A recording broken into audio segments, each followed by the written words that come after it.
Idris. Just to follow up, you said Iran was behind the attack.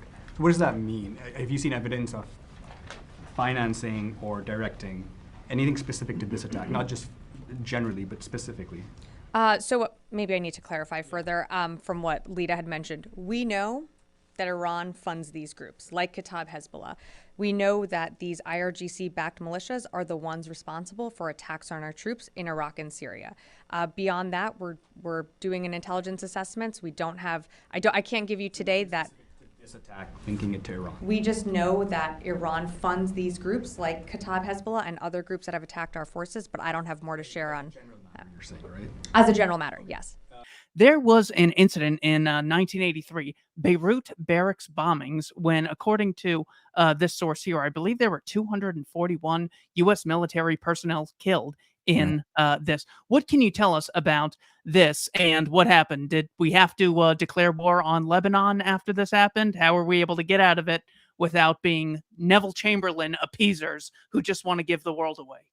Yeah, great question. Yes, you're right. It was 241 American Marines were killed, along with, I think it was 37 French soldiers also were killed. They were killed in their sleep by this suicide truck bomb crashed through the front of their barracks and detonated by, I guess, what you could call like a proto-Hezbollah. It wasn't exactly Hezbollah or the Amal militia, I'm told.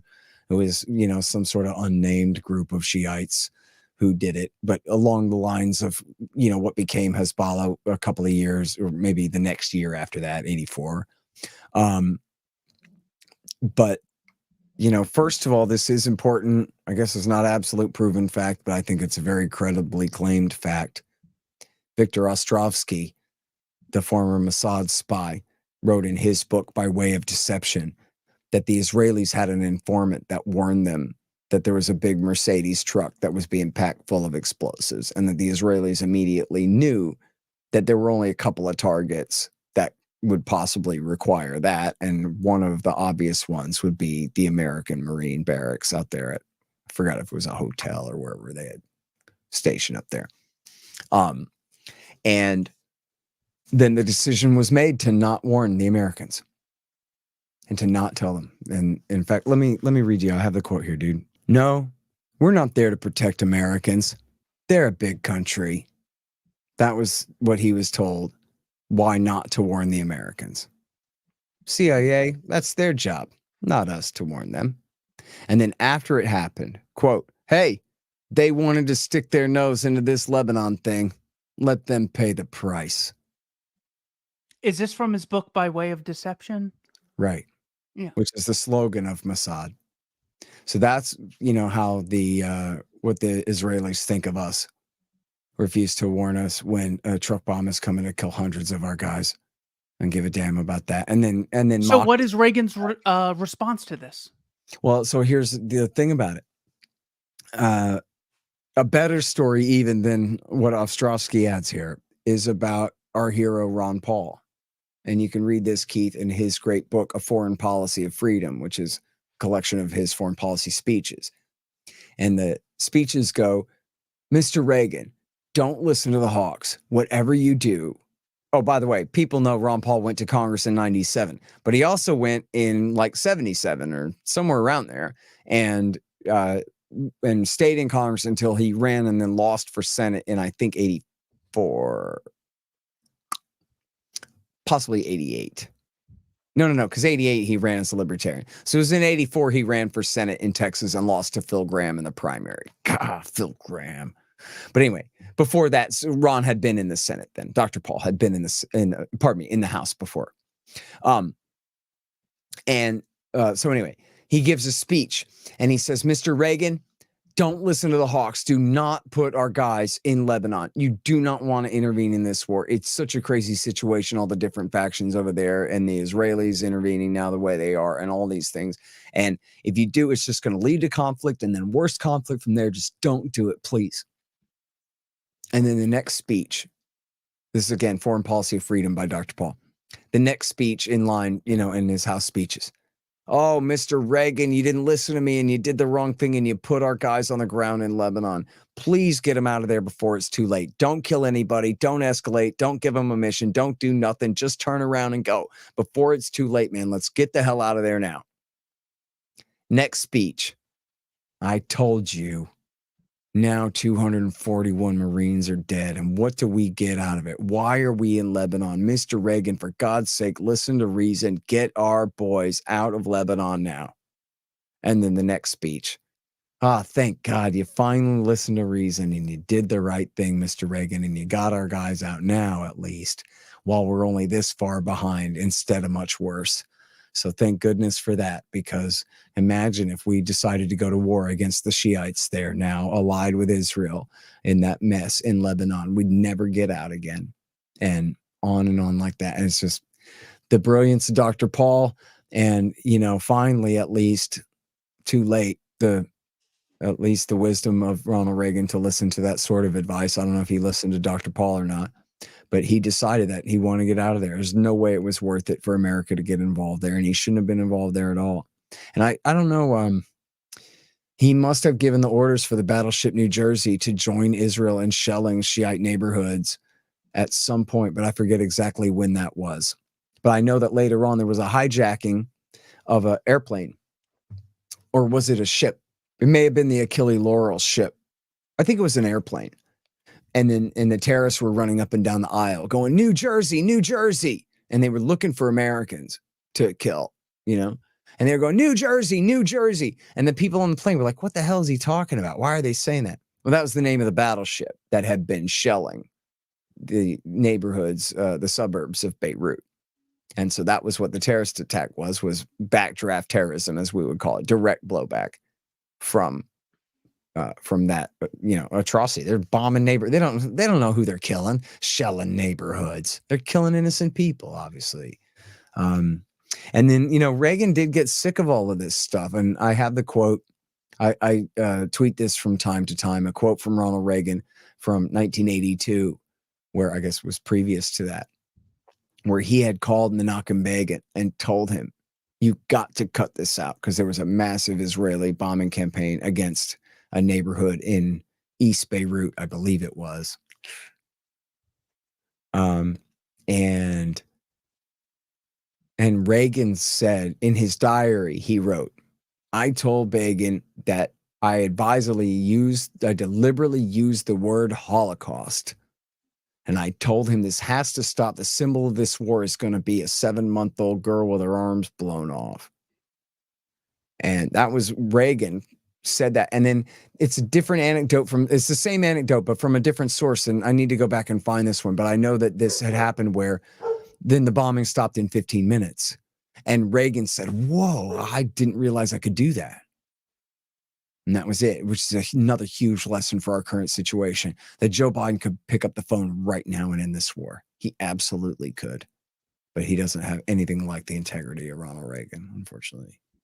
One more incident in 1983. There was a flight that was going from Alaska, I believe it was Anchorage, Alaska, to Seoul, South Korea, and it was shot down by the Soviets. It was a civilian airline, killing 269 passengers. The sources I have say 62 of them were Americans, and Reagan did not declare war over this, and the Soviet Union came crumbling down within a decade. What was the response to this in general? Because there was a sitting congressman, Larry McDonald, on this flight. Who happened to be the head of the John Birch Society at the time. Yeah. Which caused a lot of conspiracy and scandal, and the idea that the plane had been forced down and that they all lived, which I think is not credible, unfortunately.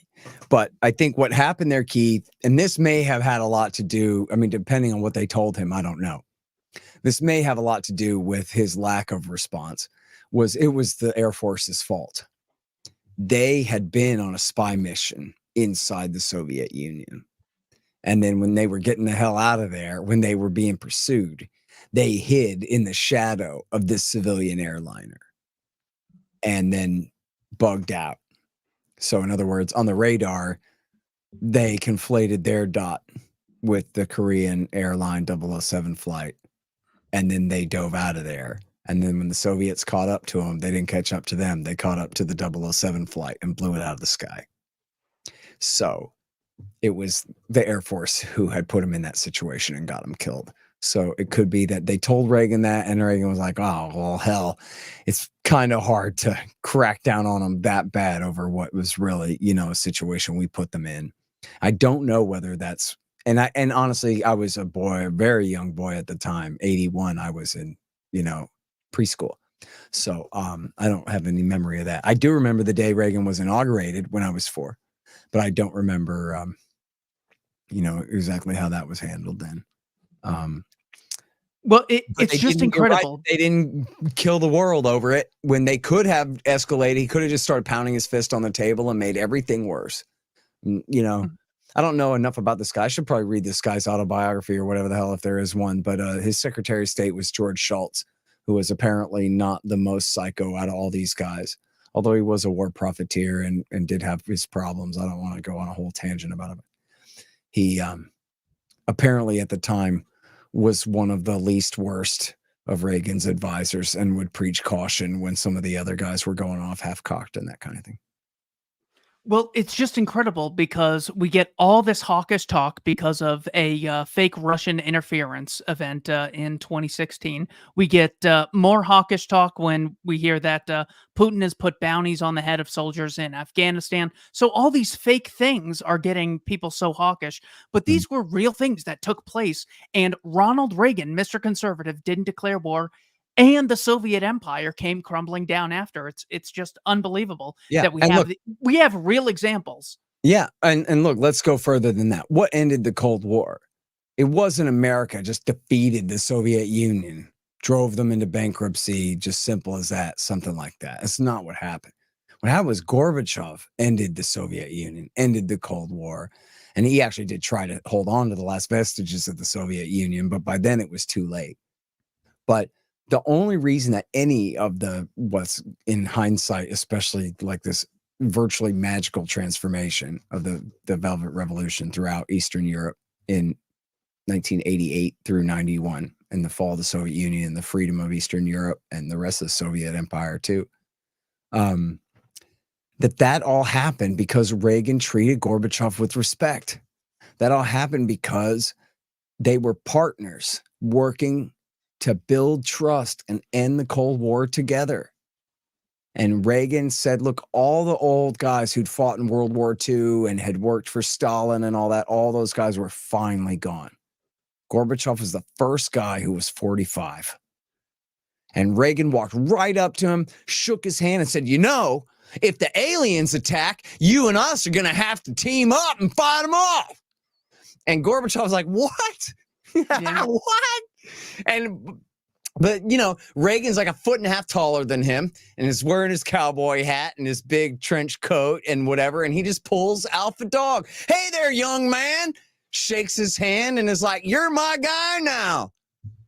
And the dictator of the Soviet Union is like, I guess I'm your guy now. Like he just did. And so that was how he did it.